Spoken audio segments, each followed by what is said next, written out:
Buenas tardes a todos y a todas. Hoy voy a voy a leer un trabajo que se expuso el año pasado, en el mes de septiembre, exactamente el día 28 de septiembre, en un congreso internacional de psicoanálisis de familia y multifamiliar que se celebró en la ciudad de Lisboa, en la Facultad de Medicina de la Universidad de Lisboa. El título del trabajo que yo presenté es Psicoanálisis multifamiliar, transferencias e identificaciones cruzadas. En él yo empiezo presentando el encuadre que básicamente para entenderlo hay que hacer una pequeña historia. El grupo del psicoanálisis multifamiliar del Centro de Salud Mental Comunitario de Bilbao, de AMSA, comienza a primeros de octubre del año 2004, hace 15 años. Se mantiene en la actualidad. Lo componen pacientes del Hospital de Día, que agrupa a pacientes con diagnóstico de trastorno de la personalidad, trastorno bipolar, psicosis, depresiones graves, de consultas externas y sus familiares desde el principio. Lo construimos Mascaró, el doctor Mascaró, el doctor Marrótulo y yo. En la primera fase partimos de la recogida de datos que confirmaran con quiénes profesionales del equipo podíamos contar por su formación terminada. Éramos 3. Hablamos con los psiquiatras y psicólogos, algunos se ofrecían más tarde a acompañarnos en un proceso de aprendizaje. Vencemos las primeras resistencias de los gerentes, que nos piden resultados clínicos reales y viabilidad económica asegurada de antemano. Comienza con sesiones de 90 minutos semanales desde el inicio del grupo. Nos reunimos los lunes de 7:30 a 9 de la tarde. Lo conducimos 3 psicoterapeutas psicoanalistas con la formación terminada. La multi reunió desde el principio a unas 40 personas. Luego pasamos a los jueves de 12:30 a 1:30. Se integran a la tarea de la conducción algunos psicólogos, educadores sociales y trabajadores sociales en un proceso de aprendizaje. La frecuencia del grupo multifamiliar son todas las semanas del año, es semanal, no cerramos por vacaciones hasta hoy. El objetivo es el cambio de las relaciones familiares tóxicas que producen traumas repetidos de generación en generación. Traumas generadores de síntomas graves, depresiones, intentos autolíticos, delirios, alucinaciones, impulsividad, violencia, etc. El cambio a unas relaciones familiares basadas en la cooperación y desarrollo de cada uno de sus miembros y de la familia como grupo y la interacción con la sociedad, con las otras familias, por lo tanto. El temario no existe. Arranca a veces con señalamientos de cuestiones administrativas y las hay. Los pacientes, adiestrados en ello, intervienen de forma natural y espontánea. El clima es grupal de confianza, íntima, respeto, hay un ambiente de intimidad, hay discreción y secreto de los contenidos que están mantenidas y aseguradas. El compromiso de asistencia que se pide a los pacientes y a sus familiares es de mínima exigencia, desde todas las semanas hasta un día de vez en cuando. La conducción la llevan 3 psicoterapeutas principales con la formación terminada que se coordinan. El resto de psicoterapeutas que están en formación se adaptan para seguir el hilo conductor desde las intervenciones psicoterapéuticas para evitar incoordinaciones. La multi es gratuita. El segundo apartado que quiero ilustrar en el trabajo son las transferencias cruzadas, identificaciones, el equipo psicoanalítico multifamiliar y el hospital de día. Para ello, voy a usar la transcripción de una sesión de grupo multifamiliar. Todos los nombres propios que voy a leer son imaginarios y no corresponden con la realidad, porque el material clínico está absolutamente guardado por el secreto profesional y protegido. En el pregrupo se reúnen el equipo conductor, que lo forman el psicoanalista 1, el psicoanalista 2, el psicoanalista 3, el psicoanalista 4 y 4 psicólogas becarias del Máster General Sanitario de España. Siempre hacemos un pregrupo y un posgrupo de la sesión del grupo de psicoanálisis multifamiliar, que a partir de ahora voy a referirme a él con la palabra la multi. Dura el pregrupo unos 15 minutos y el posgrupo también. Habla el psicoanalista 1. Recuerdo al equipo los emergentes de las últimas sesiones, las dinámicas psicoeducativas del grupo, las intervenciones de los padres que hablan desde una perspectiva ajenas a sí mismos, no se incluyen en la psicopatología, no se ven abonando como parte de las relaciones del grupo familiar, que son los efectos devastadores de sus acciones, sus diálogos a sus hijos. Acordaos que hablaron varios padres y cuestionaron que tuvieran algo que ver en la enfermedad de los hijos. Cuestionaron también la explicación de sus traumas contra los hijos, la erotización del padre de Ana, la agresividad de Javi contra John, las exigencias de la madre de Yanire que infantilizaban a la hija en el último posgrupo. Acordaros del debate sobre si la sesión fue psicoanálisis o psicoeducación, la división del equipo en dos grupos en el debate. ¿Os acordáis? Bien, ¿más cosas? Aquí el psicoanalista 1 rememora contenidos significativos de las últimas sesiones. Los padres no poseen insight, no se dan cuenta, no tienen conciencia, no aceptan sus efectos traumáticos en los hijos, las erotizaciones, el trato infantilizador, la agresividad dirigida hacia los hijos. Habla el psicoanalista a 3. Yo me quedé con el retraso de los pacientes al comienzo. Llegaron tarde varios. Esto quiere decir algo. A mí me llama mucho la atención, no sé. Aparecen las resistencias de los pacientes. Psicoanalista 1. Puede significar muchas cosas. Una de ellas, la marca del trauma psíquico. Es una hipótesis de trabajo, al margen de que se pueda mejorar la insistencia en la puntualidad a las familias, seguro. Una defensa contra el trabajo psíquico profundo, una resistencia, una agresión al grupo, un ataque a los líderes del grupo, los que son los conductores. Por eso mis intervenciones se centraron en visualizar las relaciones de las dos generaciones entre sí, padres e hijos, y los vínculos de los padres con sus propios padres, los aichiches, los abuelos, los aichiches que decimos en Bilbao. ¿Os acordáis? Menciono la agresividad de los pacientes hacia los psicoanalistas, que está negada, y aparece la repetición del trauma. Varios responden. Sí, el equipo hace insight, elabora los materiales previos. Psicoanalista 4. A mí me pareció una sesión educativa. No creo que fuera psicoanálisis. No se hicieron interpretaciones. Los miedos de los psicoanalistas al salirse del encuadre psicoanalítico emergen en la sesión, en el pregrupo. Psicoanalista 2. Yo tuve muchas dificultades para señalar la ambivalencia de varios pacientes, sus sentimientos de culpa. Creo que no lo hice bien.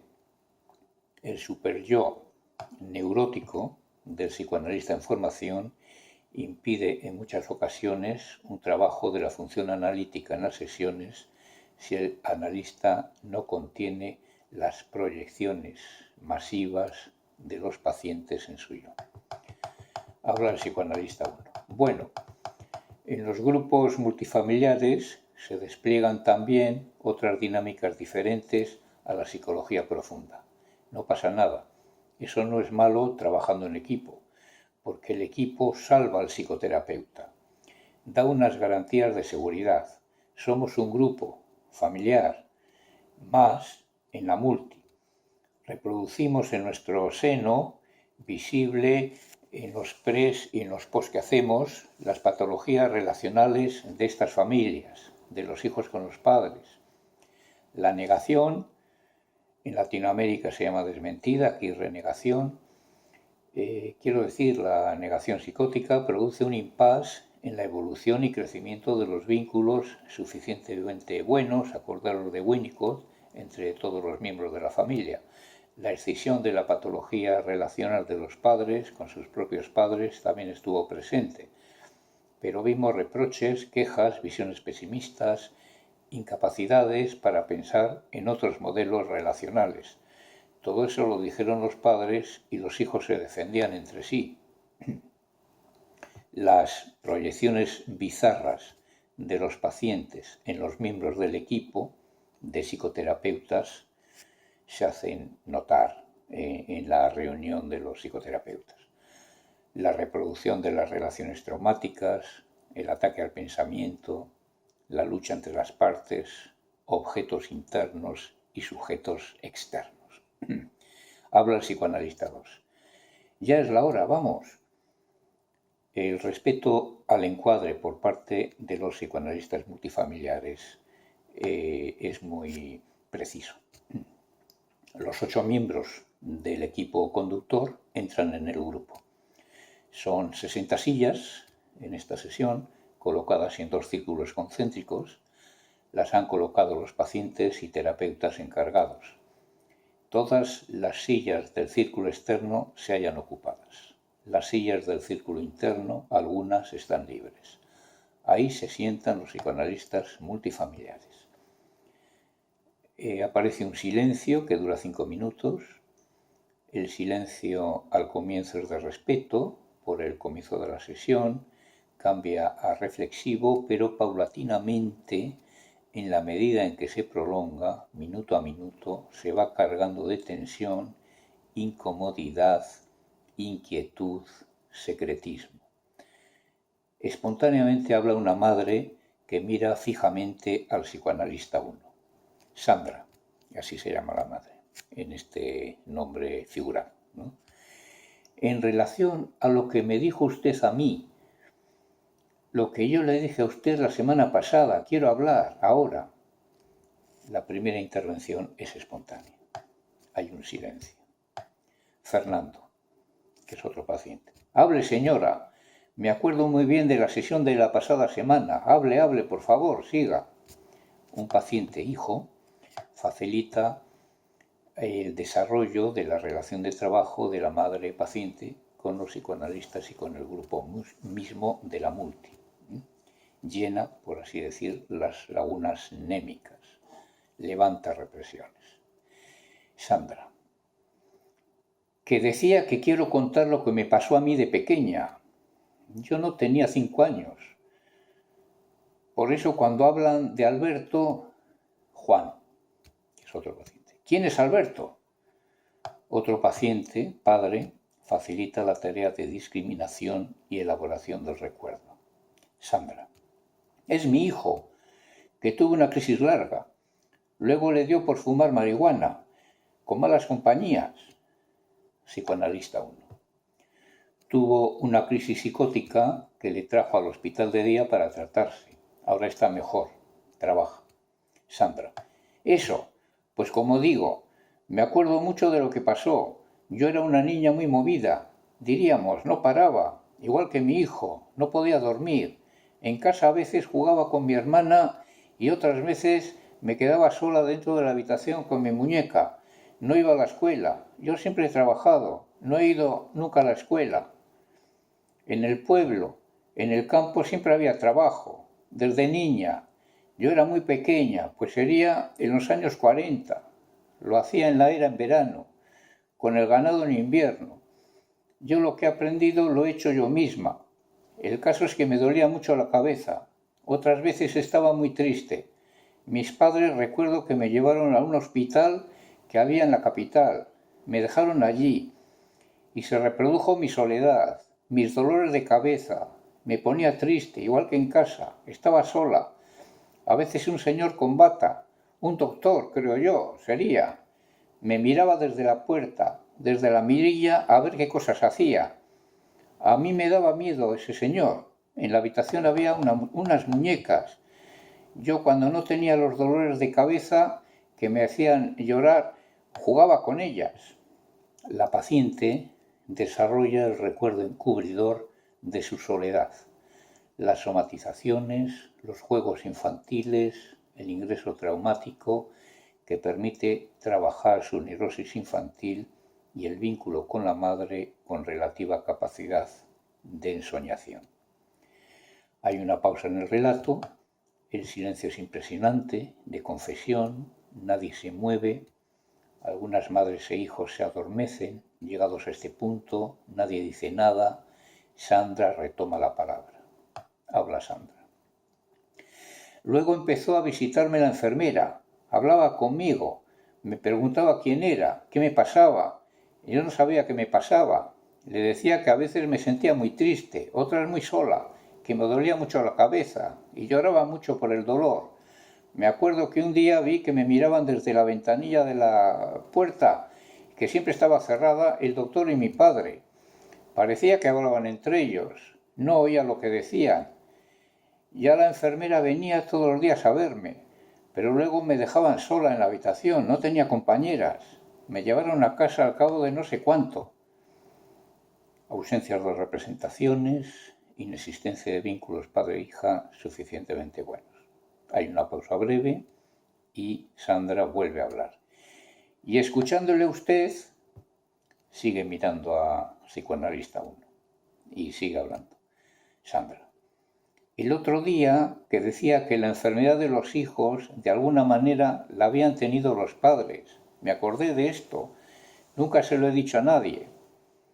Hay un insight, un darse cuenta. Habla Fernando. Entonces es un secreto. Usted nos ha contado un secreto. Sandra. Sí. Se puede decir que sí.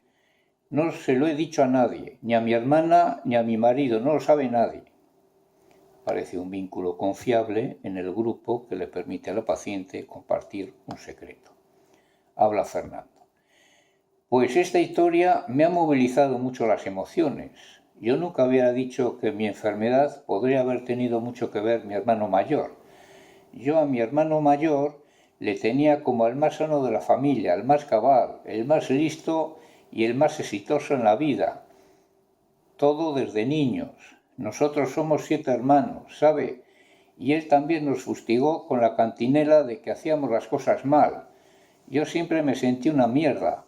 Ahora veo cada vez más claro que esas relaciones de mi hermano conmigo fueron muy tóxicas.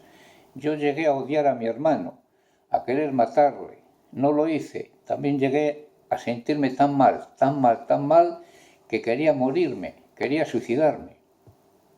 Es un fenómeno de resonancia grupal en los otros self de la multi. Se descubre la rivalidad entre hermanos, la envidia, las dificultades para la construcción de vínculos significativos dentro de la fratria. Javi. Yo es que quería volver a lo de esta señora. ¿Cómo se llama usted? Se construye el self en la sesión. Sandra habla. Y responde. Sandra. Javi. Sandra, lo que ha dicho. Quería hacerle una pregunta si me lo permite. ¿Usted cree que lo que vivió usted, lo que nos acaba de contar, ha influido en la enfermedad del hijo? ¿Lo cree así? Es que para mí esto es muy importante. Yo tengo un hijo, ¿sabe? Que no nos habla, que se ha ido de casa y no quiere saber nada de nosotros. Hay un insight de las etapas fálicas y edípica del sujeto, tanto en padres como en hijos. Sandra responde, creo que sí, porque cuando Alberto enfermó, Juan interrumpe y dice, ¿qué le pasaba?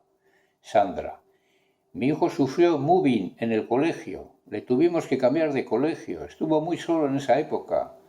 Usted lo sabe. Se gira mirándole a uno de los psiquiatras.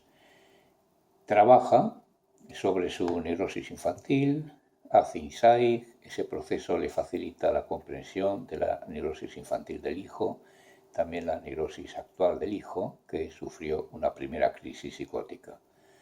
El psicoanalista 1. Sí, Sandra, lo trabajamos en la sesión familiar. Me acuerdo. Continúa, por favor. El psicoanalista integra el insight de los contenidos de la sesión de psicoanálisis familiar con la sesión de la multi. Sandra. Sí, gracias. Se metían con él, le dejaban solo, no jugaban con él en el recreo.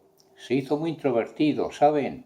Y a partir de allí se puso muy violento, cada vez más, contra su padre, también contra mí. Su padre eligió el colegio para él. Creo que sentía que la culpa de lo que le pasaba era de su padre, y no atendía razones. El padre al final le sacó del colegio porque no estudiaba, lo puso a trabajar. Compramos una licencia de taxi y un coche.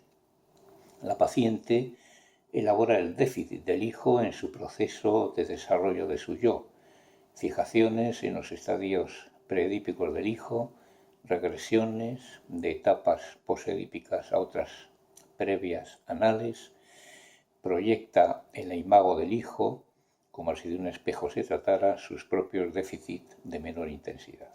Fernando. ¿De qué trabaja? Hay una preocupación por la salud mental del hijo en la actualidad. Esto es un fenómeno de psicoanálisis de grupo. Sandra. Taxista. Es taxista, pero en la parada hay mucha envidia. Son 6 y entre ellos se llevan muy mal. Hay muy mal ambiente, envidia, ya sabe. Psicoanalista 1. Y entre usted y su marido existían problemas en la relación. El psicoanalista multifamiliar ayuda en el proceso de insight de la paciente y posibilita que los hijos y madres del grupo, a través de fenómenos transferenciales cruzados y contratransferenciales también, y de identificaciones, el insight de todos. Sandra. Sí, ya lo creo. No nos peleábamos, pero yo siempre le dije que yo quería seguir trabajando, ya sabe. Trabajo desde niña, habla el psicoanalista 1. Esa experiencia en la infancia, ese recuerdo, los recuerdos siempre son encubridores de otras problemáticas ocultas, me hace pensar a mí en la idea de que usted de niña no se sintió suficientemente atendida por la madre, o el padre, o los dos. Pensaba que cuando una niña en edad de jugar deja de hacerlo prematuramente, porque la ponen a trabajar, se esfuerza de una manera increíble por hacerse mayor. Pierde el crecimiento psicológico que da los juegos con las amiguitas. Se sobreadapta a una situación, trabajar, de la adultez, para la que ella no se encuentra preparada para nada. Eso también es un sufrimiento y un trauma psíquico. La soledad insoportable, no la otra soledad, más acompañada de sensaciones agradables, de ser vista y querida, daña la salud mental, produce una vulnerabilidad en la personalidad que en la adultez dificulta el sano desarrollo del ser y de sus proyectos. Uno de ellos es la pareja y la familia. Entonces, cuando se buscan causas explicativas de lo que le ha pasado al hijo, por ejemplo, Alberto, una madre puede llegar a sentirse tan culpable, compadecerse tanto de sí misma, mitigar dolores de cabeza, somatizarlos, de una naturaleza intolerable. Tanto es así que puede llegar a negarlo y a borrar ese recuerdo o ese trocito de historia para sobrevivir. Y más tarde regresa en historias y patologías, porque al final la historia se repite, la historia es interminable, por eso hacemos estos grupos, para dejar de repetir y negar, para recuperar las propias historias personales y familiares y para recuperar la salud y el sentido de la vida. El sufrimiento de naturaleza intolerable de Freud, que la madre, el padre y el hijo no pueden elaborar por la ausencia de recursos yoicos genuinos, tal y como los describió García Badraco, de los self-deficitarios. Sandra. Sí, era una soledad intolerable lo que yo sufrí de niña. A mi hermana siempre se le dio todo mejor. No sé, creo que mi madre la quería más que a mí, de niña. La rivalidad entre hermanas, un contenido más cercano a la constelación edípica de la madre. Fernando. Sí, eso que has dicho, psicoanalista 1, y lo que nos ha contado Sandra me llega muy profundo. Yo también creo que mi madre quiso más a mi hermano mayor que a mí. Ahora entiendo más mi baja autoestima. En los tratamientos psicólogos que he realizado antes, me decían los psicólogos que yo tenía muy baja la autoestima. Yo creía que esto se debía a mi envidia con el hermano, pero ahora entiendo más. Yo sentía un sufrimiento intolerable, como dices, psicoanalista 1, pero siento que mi madre no me quiso igual. Otro hijo, merced a las transferencias cruzadas, se identifica con esta constelación del yo de la madre de otra familia y en su presencia confiesa esa queja a las deficiencias del vínculo materno que no se puede trabajar. Él no lo pudo trabajar, no lo pudo hacer con su propia madre. El psicoanalista 1. No te vio, por lo tanto Fernando no te podía amar, no te veía. Fernando llora. El silencio vuelve a ser profundo, pero en esta ocasión más reflexivo. Así y todo, dos personas, una madre y una hija de diferentes familias, dormían en ese momento. La vivencia transferencial compartida por la mayoría de las personas del grupo se siente, se hace presente. Algunas traen sus resistencias al trabajo de insight psicoanalítico a través de quedarse dormidas. Javi. Yo sí veo que las relaciones de mis padres entre sí fueron muy tormentosas. Mi padre fue un maltratador de su mujer, mi madre y de sus hijos, y ahora veo a mi hijo que nos maltrata y me hace pensar con pena que en común existe lo siguiente. No nos llevamos bien, mi mujer y yo, desde hace tiempo. El hijo nos maltrata, en un caso similar a lo que ha contado Sandra con su hijo, y mi impotencia a la hora de resolver estos problemas es superior a mis fuerzas. Otro padre, impulsado por la seguridad del ambiente grupal contenedor que da el efecto de presencia, acordaros de la propuesta de la presentación de Janine Piaget y de Bernstein, del psicoanalista multifamiliar, la fuerza de las vivencias y los secretos compartidos elabora las constelaciones edípicas y preedípicas del sí mismo, de su propio padre y de su hijo, de un juego elaborativo de cambios, de perspectivas narrativas. Psicoanalista 1. Sí, los elementos identificatorios de las personalidades de ustedes mismos, de sus padres y de los padres, y así seguiría vía ascendente a todos los ancestros. Aquí señala el telescopaje de generaciones de I.D. Feinberg, que cada uno de nosotros tenemos, los localizamos, los visualizamos, nos damos permisos para aceptarlos como propios. Lo hablamos en familia y nos planteamos modificarlos. Se consiguen cambios que antes eran catalogados de imposibles, no solo por ustedes mismos, sino por psiquiatras y psicólogos que anteriormente les atendieron. Por eso hacemos estos grupos multifamiliares, para aprender desde la práctica de la universalidad de la vida cómo funcionan otras familias, para aprender de sus aciertos y sobre todo de sus errores en este proceso de la cura. El psicoanalista multifamiliar escucha y elabora los lazos narcisistas entre generaciones con los padres y madres de los pacientes hijos designados, que diría Pichon Rivière, mediante, o sea, los pacientes que van al médico, mediante formulaciones narrativas positivas. La sesión continúa un poco más en esta dinámica. Ya en el postgrupo, a los 8 profesionales del equipo conductor un psiquiatra y 7 psicólogos, se añaden otros 8 psicólogos más que trabajan en el hospital de día. 2 de ellos son contratados y los otros 6 son psicólogos becarios del Máster General Sanitario, de Psicología General Sanitaria que comentaba hace un rato que se da en España. Psicoanalista. Bueno, como veis, el psicoanálisis no es un tratamiento definido por un mueble, el diván. Por lo tanto, si no hay diván, no hay psicoanálisis. García Badraco, Guimón y otros lo veían así. Es una teoría de la mente, una investigación y un tratamiento psicoterapéutico marcado por la profundidad psicológica. Habéis visto a pacientes que se abren en canal para aportar desde sus recuerdos encubridores y negaciones una verdad oculta cuando existe un ambiente facilitador, que es confianza, intimidad, respeto exquisito, seguridad psicológica. Sandra es el emergente del cambio producido en el hospital de día.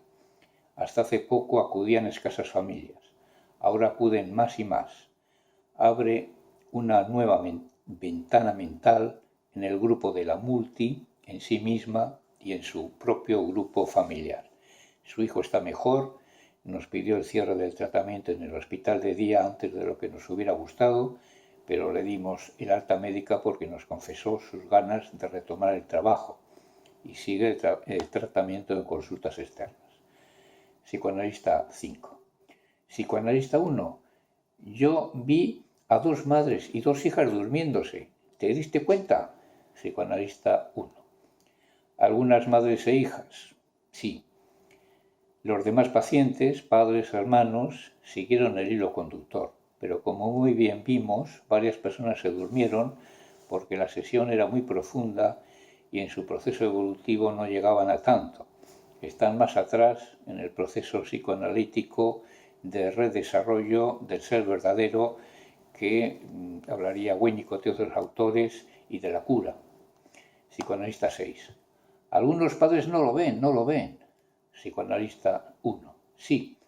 Y añado que porque ellas no han sido vistas por sus respectivas madres, que fueron escasamente cumplimentadas por sus parejas en la función materna y paterna, costosa y trabajosa, en un proceso de repetición de dificultades a superar, necesarias en el proceso del crecimiento del yo. Son carencias a elaborar en los procesos de transferencias e identificaciones múltiples y dispersas que se dan continuamente en la sesión del psicoanálisis multifamiliar y que nosotros, como psicoterapeutas, nos hacen vivir las contratransferencias múltiples y cruzadas también. Psicoanalista 6. Sí, psicoanalista 1. ¿Y los demás qué decís? Psicoanalista 2. Me ha parecido una sesión individual en una grupal. Y eso habíamos acordado no hacer después de la última sesión y de la anterior